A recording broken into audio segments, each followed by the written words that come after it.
Bo Burnham is one of my favorite entertainers of all time. I would say he's my favorite comedian of all time, but as someone who has watched an unreasonable amount of stand-up specials, I honestly put Bo in a different category because I think calling what Bo does stand-up is a disservice to the uniqueness of his craft. And that's not because he does comedy music. Stephen Lynch is fantastic at that, and he's nothing like Bo. And that's not because his comedy is more deep and meta and even steps away from comedy to just being social commentary, because guys like Carlin, Chappelle, Burr, Lewis Black, Bill Hicks, and so many others do that as well. But Bo just isn't comparable to those guys. Not necessarily better, just not comparable. And to me, boxing Bo in as a stand-up comic is like when people call animation a genre when it's not, it's a medium. Inside Out and Anomalisa aren't the same genre. BoJack Horseman and SpongeBob sure as fuck are not the same genre, though imagining SpongeBob blacked out on a week-long bender and waking up in his ex's front yard in just his underwear is certainly something fun to think about. Anyways, I say all of this long-winded stuff in the intro to say that I was excited by the concept of Bo Burnham without a crowd, because I don't really view him as a stand-up. Now, typically a comedy performance without a crowd is terrible. Just look at the late night shows during the pandemic. For so many hosts, the only funny thing was how painful their shows were. Like, it was cringe, and that made it kind of funny. I mean, most of them weren't funny to begin with.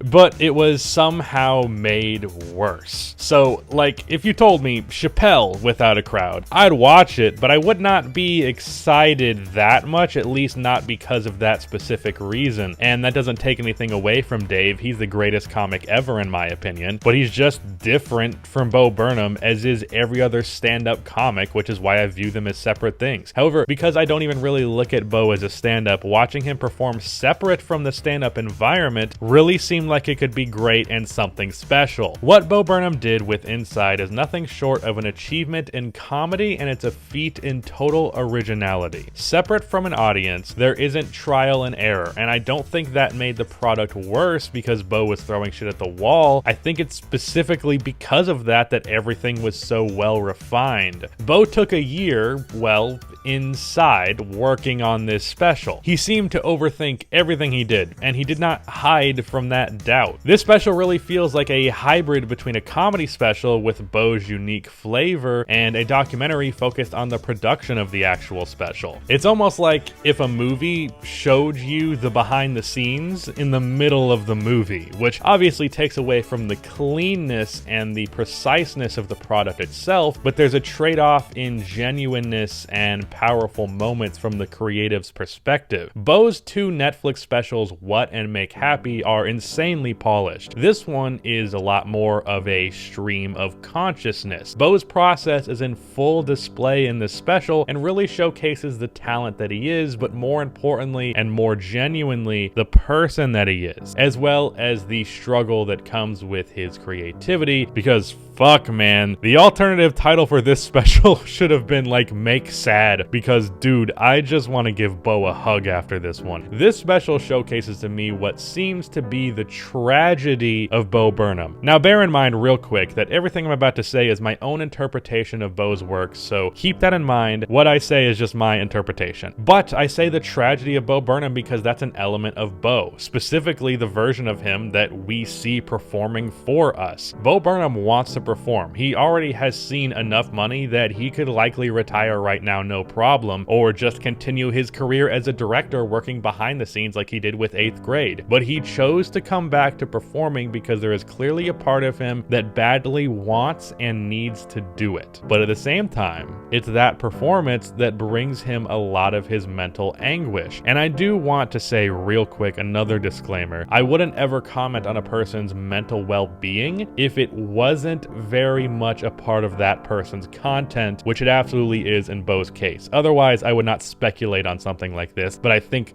that's kind of the point in this instance. The tragedy of Bo Burnham is that he is a performer at heart, and it's that part of him that brings him the most pain. This comedy special is dark, really dark. And I can only hope that Bo has come out of the other end of this in a good place. But in this special, he talks about how mentally straining this whole special is and was to make. He breaks down crying, struggles to say lines about how he's feeling because it's hard to even say it out loud and articulate it. It's sad and powerful and hard to watch. He mentions in this special that Make Happy was supposed to be the end for him as a performer, which makes sense. It was titled Make Happy because it being the finale of his career was him moving on to happiness rather than the actual career itself. He says that he quit because he was having non-stop panic attacks when performing. Then he quit, got better mentally, decided he wanted to perform again, and then he is right back in that bad mental place. Make Happy ends with Bo leaving the very room this special takes place in to be met by his girlfriend and dog, clearly leaving for a better, happier place. And inside opens with Bo walking back through that very same door back towards the pain, almost like he's relapsing. He knows that's the source of his pain. He learned that, but he can't help but go through the door and eventually retreat to it because that's what he knows and that's what he wants. But what he wants isn't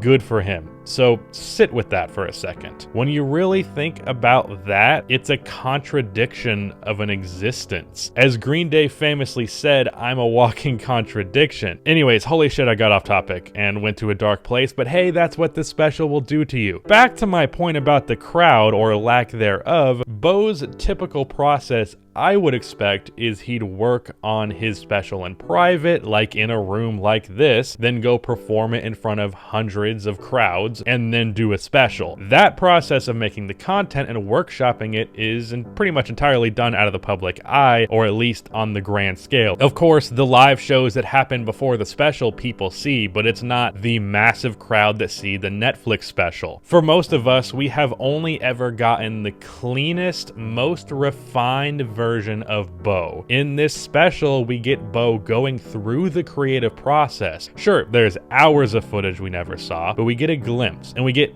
a handful of glimpses. If you're a creative of any kind, you'll walk away from this special incredibly inspired. I had a project for my basketball channel that I was getting ready to start before I watched this special, and now I plan on approaching it in a completely different way because this special made me rethink so much of what I was doing and gave me so many ideas. So ultimately, I want to thank Bo for inspiring me, but more importantly, being vulnerable in front of millions of eyes. He's done this before and in front of a crowd, but I think this special really allowed him to show that side of himself to its fullest extent, and that makes this Bo's rawest, most meaningful, most powerful special, and also his most tragic one. So thank you, Bo Burnham, and I hope you are doing well.